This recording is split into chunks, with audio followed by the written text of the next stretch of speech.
غزہ کا ساحل جو ہے بڑا قیمتی ہے، تو فلسطینیوں کی جبری بے دخلی کر کے وہاں پہ بڑے بڑے اپارٹمنٹس ٹورزم انڈسٹری کھولنا چاہتے ہیں۔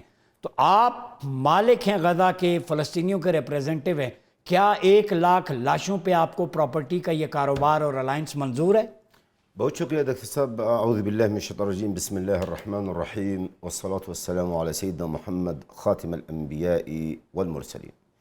دیکھیے ڈاکٹر صاحب، غزہ اور فلسطین ایک کیک نہیں ہے، کیک ہر کوئی اس کو کاٹ کر اپنا حصہ لینا چاہتا ہے، چاہے وہ کشنر ہوں، فینکا کا جو شوہر ہے، چاہے وہ ٹرمپ صاحب ہیں، چاہے وہ نتنیاہو صاحب ہیں، چاہے ہمارے عرب بھی ہیں، تو ہر کوئی اس کیک میں سے کوئی نہ کوئی حصہ لینا چاہ رہا ہے۔ اور مختلف تجاویز، جیسا آپ نے فرمایا کہ جی اس وہاں پر جو ہے ایک ریل اسٹیٹ کا انہوں نے وہ منصوبہ بنایا۔ اب شاید آپ نے دیکھا جب سے یہ کیا نام ہے ٹرمپ آئے ہیں، تو غزہ کے بارے میں کئی تجاویز انہوں نے پیش کیے ہیں کہ میں، اور سب سے پہلا یہ جواب تھا کہ میں، ان کا پہلا یہ بیان تھا کہ میں غزہ پر کنٹرول کروں گا زور زبردستی۔ اس کے بعد یہ بیان آیا کہ جی میں غزہ خرید لوں گا۔ ارے کتوں میں بیچے گا کون ہے؟ پاگل کا بچہ، ہم مالک ہم بیٹھے ہیں، آپ کو تمہیں 1 انچ غزہ کے اندر بیچے گا کون ہے؟ ہم نے تو ہر 1 انچ کے لیے ہم نے لاشیں ہم نے خون، مطلب وہ یہ خون دیا ہے، تو ہم آپ کو 1 انچ نہیں دیں گے۔ اچھا، جب ان کا بس نہیں چلا تو ابھی ایک نئی کہانیاں شروع کر دیا کہ جناب وہاں پر ہم، پھر اس کے بعد یہ ایک تیسری یہ آپشن آیا کہ غزہ کو ہم ری بیلڈ کریں گے، دوبارہ نو تعمیر کر کے فلسطینیوں کو باہر ملک بیچ کے ٹیمپرری مصر میں کچھ اردن میں، اور پھر ہم غزہ کو بنا کے پھر فلسطینیوں کو واپس کریں گے۔ جب انہوں نے دیکھ لیا کہ بھائی یہ فلسطینی ہے، جو غزہ کے عوام خاص طور پر یہ اتنا ضدی ہیں اور اتنا مضبوط ہیں اور اتنا صابر قوم ہے، یہ بدتر قوم ہے، اتنا آسانی سے آپ ان کا فیصلہ نہیں کر سکتے ہیں، اتنا آسانی سے وہ ہار ماننے والے نہیں ہیں۔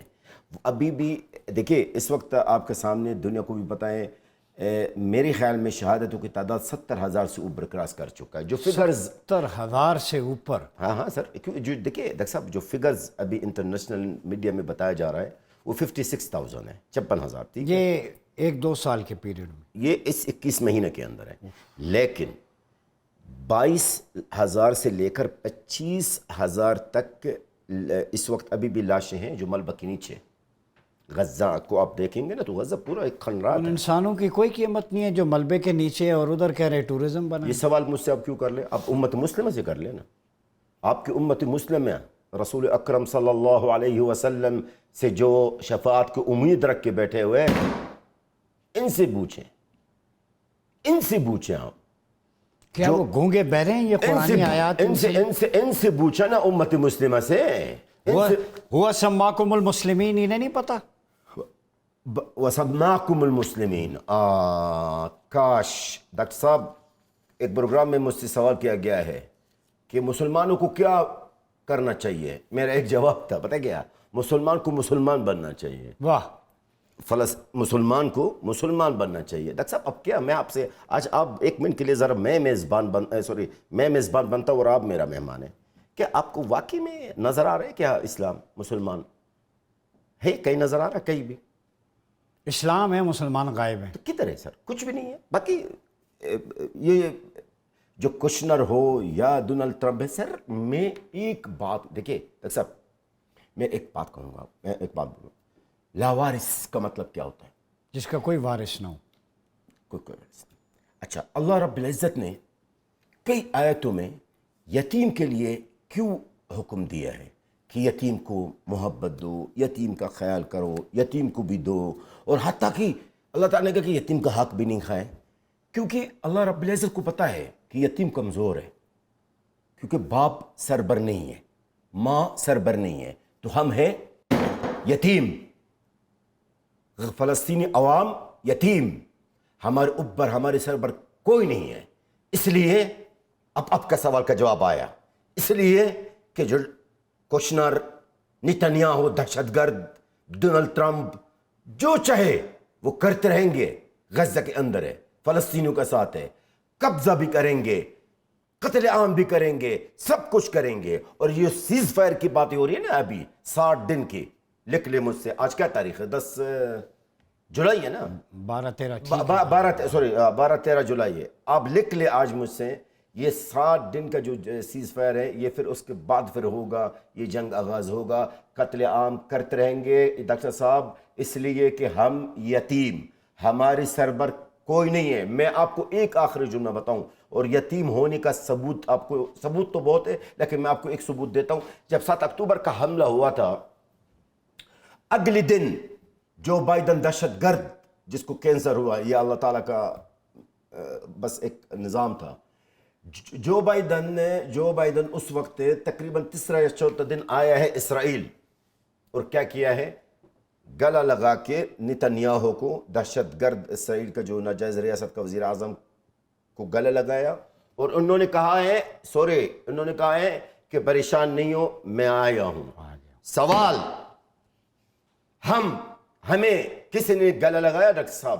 یہی میں سوال پوچھتا ہوں. ہمیں ایک پانی کا گھونٹ پہنچایا ہے؟ اب امت مسلمہ کے جو باتیں کر رہے ہیں نا، خدا کی قسم کھا کے کہتا ہوں ڈاکٹر صاحب، جتنا اس وقت میری عوام، غزہ کے عوام کو نفرت ہے امت مسلمہ سے.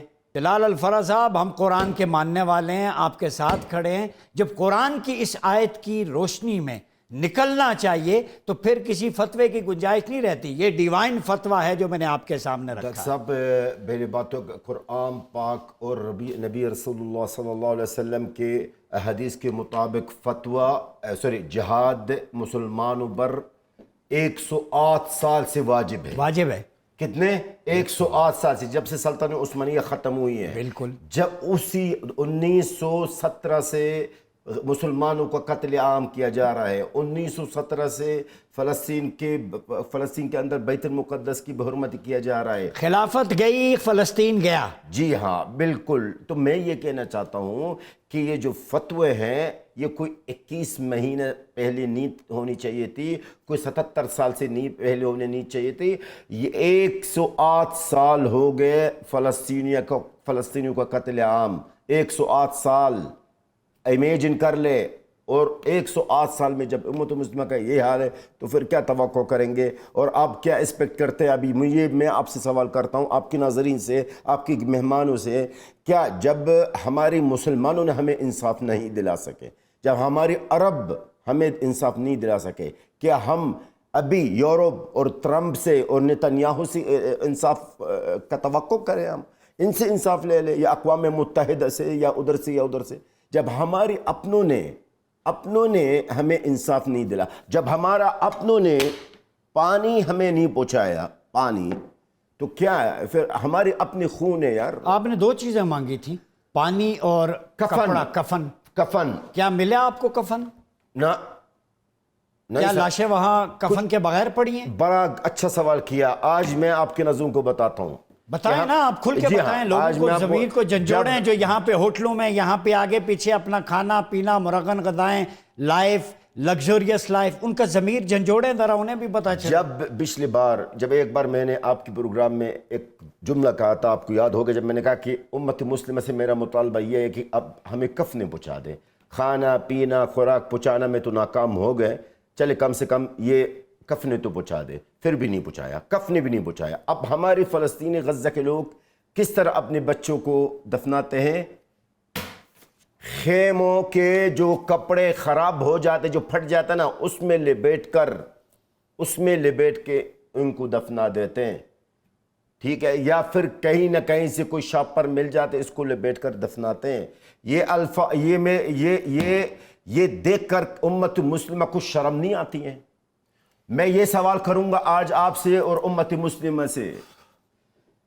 رسول اکرم صلی اللہ علیہ وسلم کی شفاعت کی امید رکھ کے بیٹھے ہیں آپ، تو آپ کا دین، آپ کا ایمان، آپ کی غیرت، آپ کی حمیت کدھر گئی؟ یہ امت مسلمہ سے میرا یہ سوال نہیں ہے، یہ 21,36,000 فلسطینی جو غزہ کے اندر ہے، ان کا سوال